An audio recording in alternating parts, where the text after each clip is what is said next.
So good morning, everyone. Hi, Carmita. I know many of you from the pop-ups and from our interviews and our process. So we started about in the beginning of March.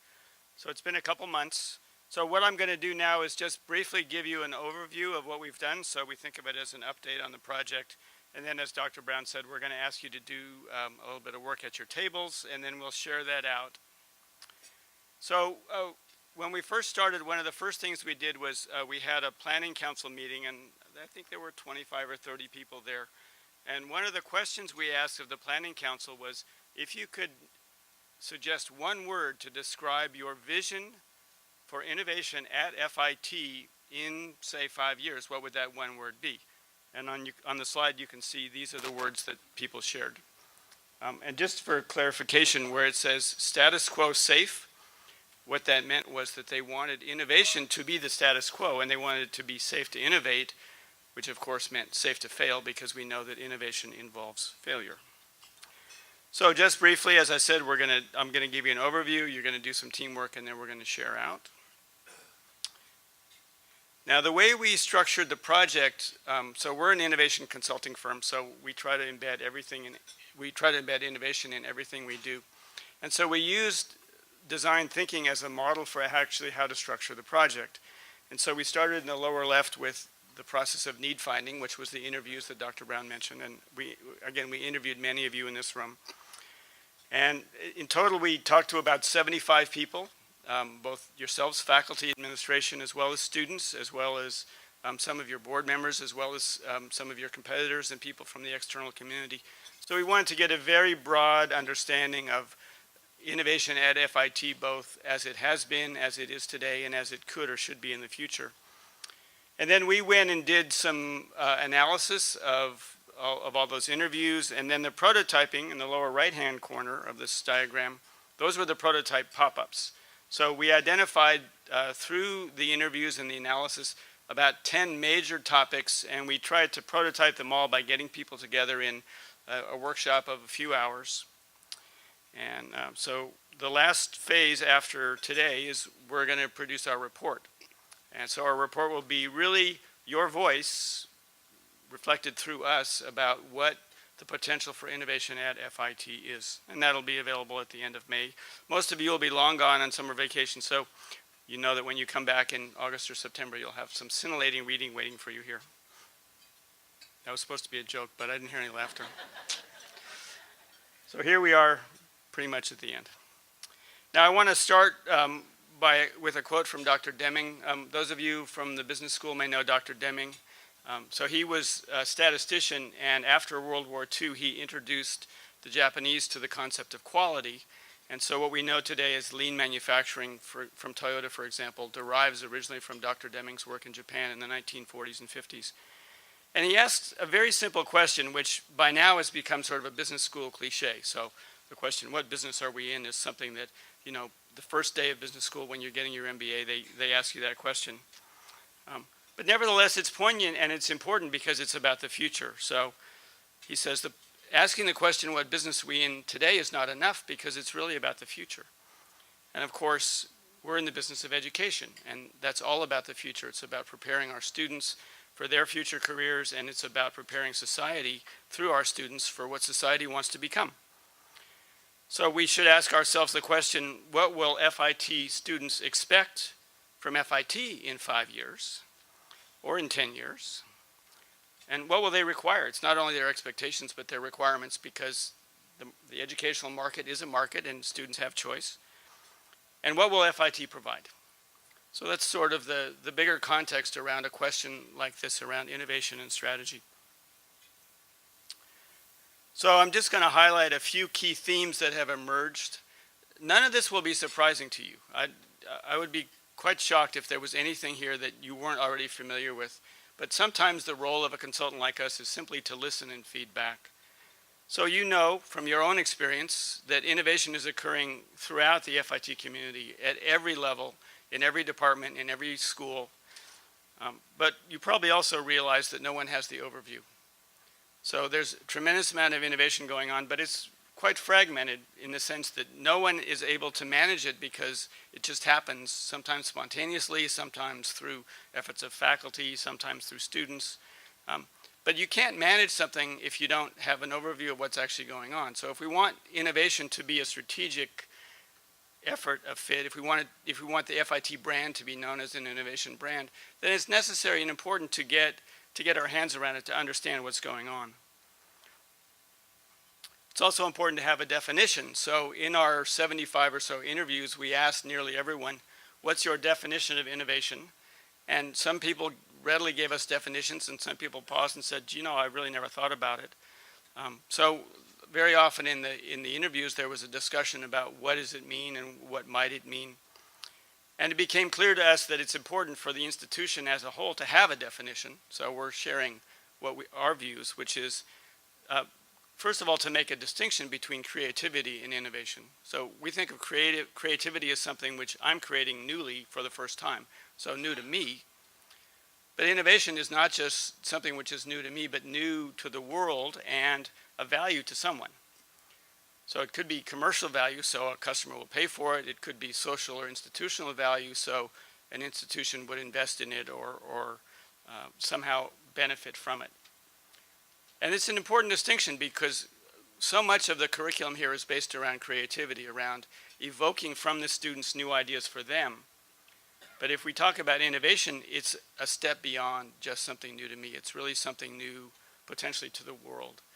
And the value assessment is made not by the creator, but by the quote-unquote consumer, by the person who's buying it or using it. And so it gives us a qualitative way to think about what do we mean by innovation at FIT. It's not just that we're producing beautiful drawings, which we see around when we walk around. It's not just beautiful work. It's not just the fashion show. But ultimately, it's something that can have a deeper value to a consumer or to society or to the community. And of course, there's great enthusiasm for innovation throughout FIT. But as you scroll down to the bottom of this, you see that there's not a systematic effort to teach these skills. So the skills are embedded in many of your courses, in many of the classes that you lead. You talk about innovation, you may be teaching it, but it's not institutionalized yet. And it would seem from your interviews that it should be, that we should really be thinking more systematically about how our students should understand innovation as a process. And of course, one of the reasons for that is that the world that they're graduating and going into is in a period of very, very rapid change. So if they have innovation skills, they'll be more successful, probably more satisfied, and they'll be able to create more value for themselves and for the organizations or institutions that they're working in. So we're seeing that based on your input as not only an opportunity, but again, potentially a requirement of FIT. And of course, there are many challenges to doing that. So here's a list of some of them. The first one, quite obviously, there is not an innovation space at FIT. Now, many of your competitor schools have gotten a bit ahead of you and they have invested in innovation spaces. So we toured some of them. They were quite open and welcoming to us, and they showed us various kinds of incubators and labs and workshops, some of them quite extensive. So we could say that FIT is a bit behind on that score. And we know that there's tremendous physical limitations here on this campus, but there are also great opportunities because the density of students is a tremendous stimulator potentially for innovation. So it's a problem that will need to be solved. And with the issue of space is the issue of tooling. So for example, we're a bit behind on our 3D printing. We have them, but they're not as accessible as they should be, and they're not as inexpensive to use as they should be. So those kinds of things are all being addressed already. There's been a talk about Studio X and other initiatives that are underway. But again, these things need to be thought about systemically in an organized way so that we're really making consistent progress towards a greater vision. So you can see the third point, an academic culture often focused on creating portfolio pieces in each class. And as I mentioned, if your project is an innovative one or potentially an innovative one, it takes the risk of failure. And if your project fails and you don't produce a portfolio piece, that can be bad for your grade and it can be bad for your portfolio as a whole. So there's a bit of a conflict here that has to be reconciled. If we're going to do real innovation, we have to be willing to take real risk. And that means that we may not end up with this immaculate portfolio piece. And what are the consequences of that? We also observe a high pressure on sort of a production type environment. So again, failure is a potential problem in that context. The culture here is also quite individualistic, and you may have noticed that when you walk around and look in the student lounges. In many schools, you'll see students huddling together around tables in student lounges. Here, you almost always see students working individually. So the lounges here are more like airport lounges, where you're sitting really close to somebody, but you don't want to touch them and you probably don't want to talk to them. So that's just part of the culture here, and we need to then encourage more of that informal collaboration, because we know that innovation is very often stimulated by people bouncing ideas off of one another in a completely spontaneous manner. The curriculum is a bit siloed. I'm sure that's news to you, but just so you're aware. And the structure of the faculty and the sort of the history of the school as a teaching school and a movement towards innovation would imply a little greater emphasis on research.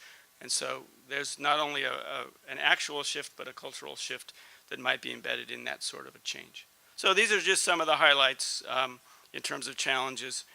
I think, again, these are things that you're all familiar with, and part of our job is to tell the story back to you in a coherent way, and then to suggest some of the remedies or potential solutions, which we'll be doing in our proposal or in our project report that'll be coming at the end of the month.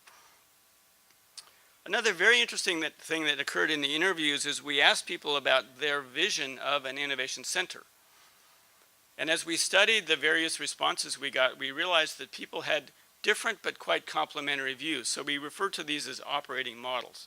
So what would we think of an innovation center like? What would we compare it to? So some people compared it to a library.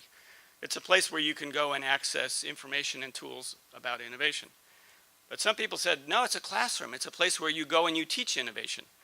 And still other people said, no, it's a club where you come on an informal basis, a student sort of led activity, and you do stuff together fun that's outside of their curriculum. So these are not mutually exclusive. They're quite complementary, but they are quite different visions. And as we move forward, we'll have to make choices about what the priorities are and what the priorities aren't, because you can't do all 9 of these things at once. That would be too much to take on, and it would be organizationally confusing. So in some of the pop-up sessions, we did work through this list. And interestingly, in one of the pop-up sessions, we got it down from 9 to 5. So the participants in that session felt that there were 5 key functions, and there were 4 others that were less important and would be considered peripheral. However, in a different pop-up session, they only got rid of 1. So we have to modulate all this input and try to figure out sort of what it all means. And again, we'll be coming back with some very specific recommendations. Now, I mentioned the other schools, so you do have competition, and all of your competition is quite aware of the significance and importance of innovation. And in many cases, they're a bit ahead of you. So for example, incoming students at Parsons, there's a requirement, a mandatory freshman course that's essentially an innovation course, which is quite broad and integrative in the sense that it asks students to work across a very broad range of topics and integrate that and develop what we might call a systemic understanding of how innovation happens in the design and fashion industries. FIT doesn't have that yet, but it may be something that FIT should be developing. And that's just one example. But clearly, not only your neighboring competing schools, but schools all around the country are very much aware of the rate of change in society and the potential significance of innovation as a subject for curriculum, because again, it's important that our students have these skills, not only for the contributions that they'll make to their organizations that they work in, but also for their skills in being able to develop the careers that they really want to have. So I mentioned the pop-up prototypes. So most of them took place in the Infor Design and Technology Lab, which was a very convenient space. It was nicely central, and it worked really well for what we were doing. So these are some of the same photographs you may have noticed in the slideshow that we were looping when you came in. In the pop-up prototypes, our goal was to engage the participants in a creative process to get them to think about specific topics and to make very specific recommendations. So here's a list of the prototype sessions that we ran. They happened Thursday, Friday, Monday, Tuesday, Wednesday, so in basically five consecutive days. And it was quite interesting for us because, that's a quite visible space. So the first day, we would be in there and, we'd be doing the thing with the Post-its and the whiteboards, and people would walk by in the hall and they'd do a major double take because they were sort of used to seeing not very much going on there. And then all of a sudden there was something going on. So then we got a lot of double takes on Friday. And then on Monday, people actually started coming in and going, what are you guys doing in here anyway? And so they started to engage, which was fun. And again, it was a bit of validation because it said to us, oh, wow, people are really interested in this. Even the people who we didn't invite to these sessions, they want to know what's going on. They see that it's interesting. There's something clearly different. And so it was nice that we were able to sort of attract that kind of attention and use that space in a very creative and productive way.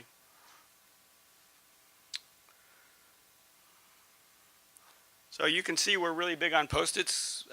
We've been an investor in 3M for some time. The Post-its are great because they enable us to get very, very useful and discrete input because we're asking people to reduce very complex thoughts in their minds to fairly simple and intelligible statements that we can then use. So here are the rules of brainstorming that we use throughout the sessions, just reminding people that there's a way to do this which is helpful. You may have noticed on our project list, one of them was Innovation Center Design. And for that pop-up, Carmita was very gracious and arranged for some of her interior design students to participate. So she and Jason led a very interesting session. We started out, as you can see in the upper left, in the Infor Design and Technology lab downstairs, but then we moved upstairs to a CAD lab, and the students actually produced quite fine finished CAD work, which there are some examples of. So they were able to think about the problem, and since we don't have an actual designated space, this was a hypothetical exercise. Like, if we had a space like this, what would you do? It was very, very useful to hear their thoughts, and it was really encouraging to get their enthusiasm because they really put themselves into it. They worked very hard for about 4 hours on a Friday afternoon, totally on their own time because it wasn't for academic credit. So I mentioned the Post-its. So from each session, at the end of the session, we asked people for their very concise and specific feedback, and then we've cataloged that. So those of you who participated in the pop-ups, we have nearly completed the documentation, so you'll get a document summarizing the output from the pop-ups that you participated in. One of them involved asking faculty members to stand on chairs and drop pieces of paper. And then on the right side, the next step was to go out into the foyer and drop pieces of paper off of the balcony. So, very sophisticated high technology work, as you can tell. And the feedback that we got was universally interesting and universally helpful. And we would attempt, in some cases during the pop-up session, to organize it in a way. So here you can see we had done a lot of brainstorming on the pop-ups, and then we were categorizing the input into different sort of logical groupings to try to make sense of what people were telling us.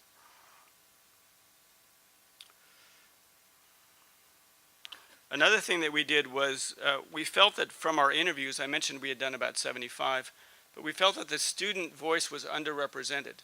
So we wanted to find a way to engage students, but it's April, May, they're very busy, they're getting ready for all of the shows and presentations and exhibits.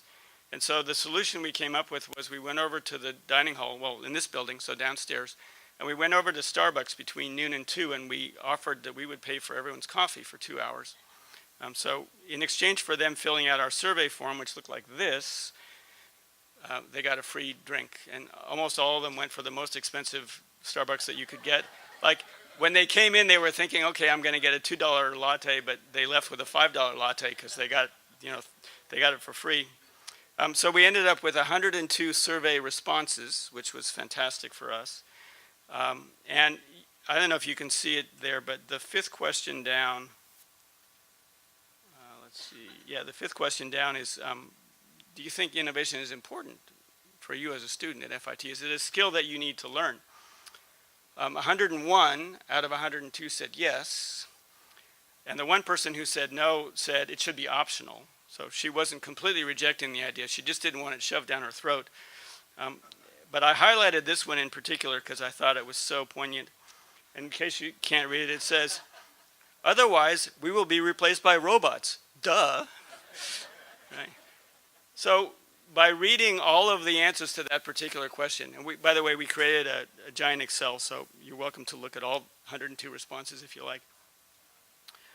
The answers to that question told us that the students know exactly what's going on. They said it's important for us to learn innovation skills because the world is changing. They said it's important because we'll be more successful. One of them said, if we're not here to learn innovation, then why are we even here? Right? So they know that this set of skills is going to be very important for their futures. And many of them already find innovation interesting and engaging and fascinating. They frankly probably enjoy the courses that they experience as innovative and where they're learning innovation skills more than they enjoy the courses that they do because they have to fulfill a credit requirement. So students are very much aware of it, and frankly, they're ready. Whatever you are willing to do individually and collectively to promote and enable innovation in this community, your students are absolutely ready for you, and they will embrace it enthusiastically, even when you ask them to do extra work, as we learned from our work with the interior design students. They were very happy to do extra work because they were learning, and they were experiencing, and they were creating, all of which are very satisfying things for all of us. So I just highlighted a couple of the student comments. So this is, again, the answers to the question that I just mentioned. It's applicable in all fields, no matter what you do. It's important that we know. We're the next leaders, so we have to know how to lead the industry. And as I said, if not, then why are we here? So I want to now share another comment, another quote. This is from Tom Allen, who's a professor at MIT, in a book that he co-authored with Gunther Henn, who's an architect. And so Tom Allen has been thinking about the design of innovation facilities for his entire career, which is going back now 30 years.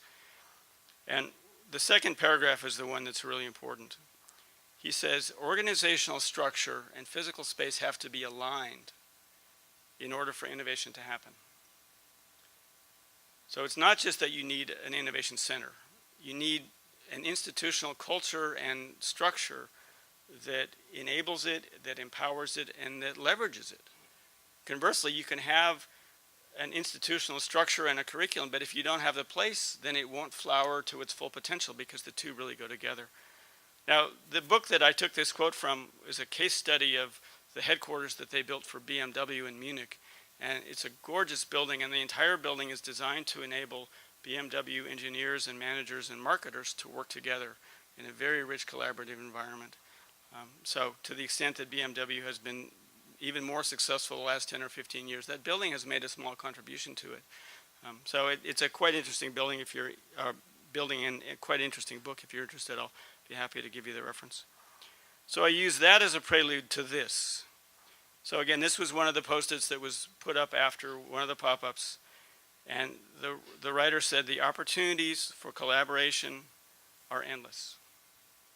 The opportunities for us to work together as a community, among students, among faculty, among administration, among our outside community members, there are endless possibilities. There's so much great things that we can do here. With 10,000 students and 1,000 faculty, you could produce amazing things that would continue to blow away the entire New York community, the region, even globally. So there's a lot of opportunity here. Now, in terms of our report, just so you know, it's going to be fairly simple in structure. We're going to look at 5 major topics. So what's the strategy? What should be in a portfolio? So what types of projects should we be working on? What's our process, curriculum, and pedagogy? How do we integrate people and culture, and what sort of facilities and infrastructure do we need? So we're working on that now.